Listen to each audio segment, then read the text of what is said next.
Hey guys, so we got another pretty neat window unit here. It's a Whirlpool designer style window unit. It's from 1994, I believe, and it's a 2-ton unit, so it is about a 25,000 BTU. So that's really what makes it neat, the fact that it's really a substantial unit. 55 ounces of R22, and it's got a energy efficiency ratio of like 9 something, which wasn't bad in 1994, but isn't so good now. But what really makes this unit neat is the fact that it has a Bristol reciprocating compressor. You can see the Bristol logo. Well, you probably can't, but no, you can. I looked forever on this compressor. I was like, that don't look like a Copeland. I think a lot of these have Copeland recips. They actually make heat pump versions. Sucks this isn't one of them. But anyway, I was like, what kind of compressor is that? And then my brother was looking at it and he found the Bristol logo. So it's a Bristol compressor.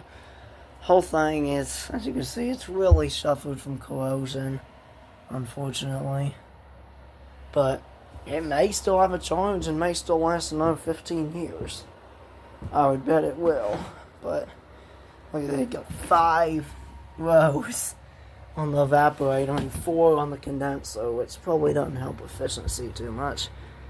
Let's see, the fan is wheeling alright. It sometimes shifts and gets a bit stiff.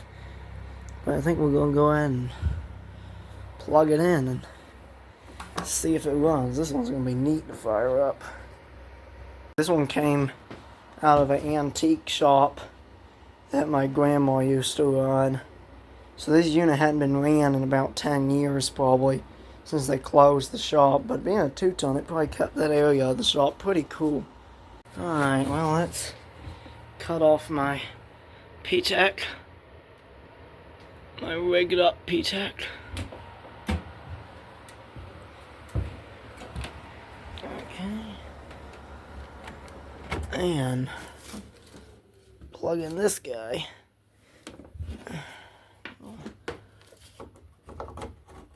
Okay, I'll start with just the fan, I believe.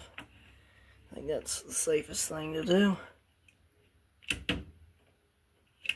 There we go. The fans never die, so of course the fan runs. Got good airflow through the condenser though, that's a good sign. For sure. A lot of dirt in it.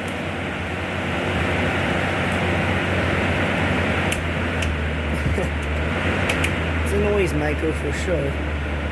A big unit. Well,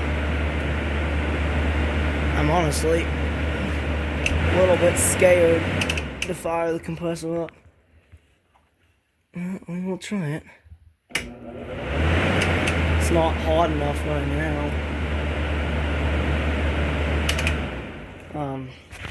I'm gonna have to get a heater or something to get a little hotter. The fan runs good though.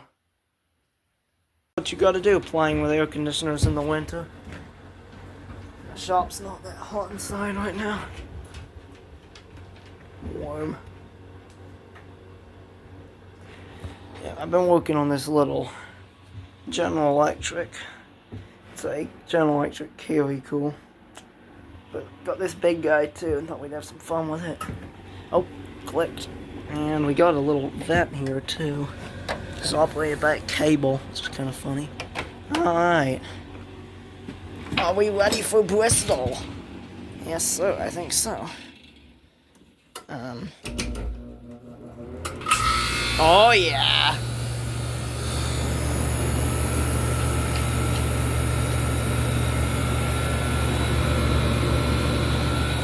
Great start. Bristols are a classic. Listen to that recip rumble. So different from a rotary. And the air is getting cold. And warm. Yeah, this thing has got a good charge in it in any case.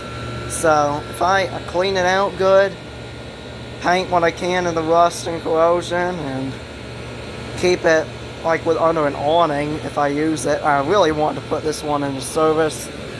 I think it should be just fine. Discharge feels nice and hot, and oh yeah, nice cool suction line. Nice rumbly Bristol. That was a great startup. And yeah, the discharge there is absolutely frigid. So yeah, this is quite a unit for sure. And that thing will heat my shop even with the discharge probably. Well, probably not. That is cold discharge. But yeah, this Bristol sounds pretty contented, and for the first start, and who knows how long.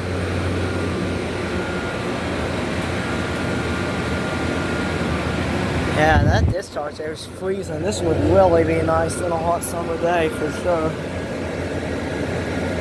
I do have the covers, front grille, cabinet. I have to pull it out for the video though.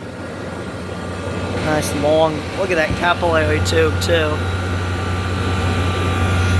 Oh, it's along there and up into there. Not really sure how that's supposed to help. But, well, hopefully the corrosion doesn't get to it. It hasn't gotten to it yet, and all 55 ounces of R22 are still there.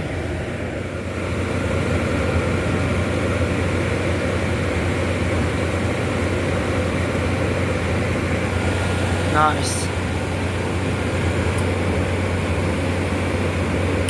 I suppose, yeah, the fan don't... Gracious sakes, listen to that. Lots of hissing. But yeah, that thing runs good. Okay, gotta get a good look at this refrigerant manifold here. Got this kind of manifold here. That is cool. I'm glad I was able to pick this one up, and glad it's still running and cooling. Because this isn't something you see every day.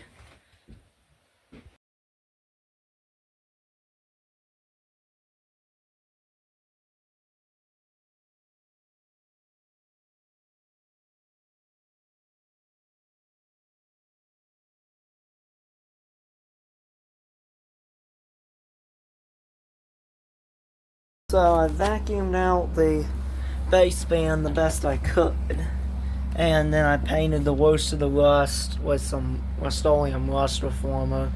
Not that it'll make a big difference, but I'm hoping it'll slow down the process of corrosion a little, so I can run this unit for 15 years. Of course, I don't know if I can even do that with this mess, but as long as it holds refrigerant, it doesn't matter. And unfortunately, of course, you can't paint the coils, because then they wouldn't have any heat transfer and it wouldn't cool. But anyway, so I got pretty much everything cleaned up a little and sprayed with paint. There is some corrosion on the evaporator too, but I don't reckon there's really anything I can do about that. And as long as it holds refrigerant, that's no problem. So I need to, one day, and these days will be a nice day, before I put it in storage, or maybe before I install it, I'm hoping to put it in fairly soon. Gotta do some construction first. But anyway, I'm gonna take one of those and spray out the coils, get them nice and clean. But after that, it should be good to go. And I need to get a filter too. I did also oil this motor because it says on it to re-oil it annually. It's got oil plugs on it, despite the fact that I think on the cabinet, interestingly enough, it still has the BIOS guide thing. I think it says that the motor's oil free. I'm not quite sure, but I think I'm not sure if this unit was bought brand new or not by my grandparents.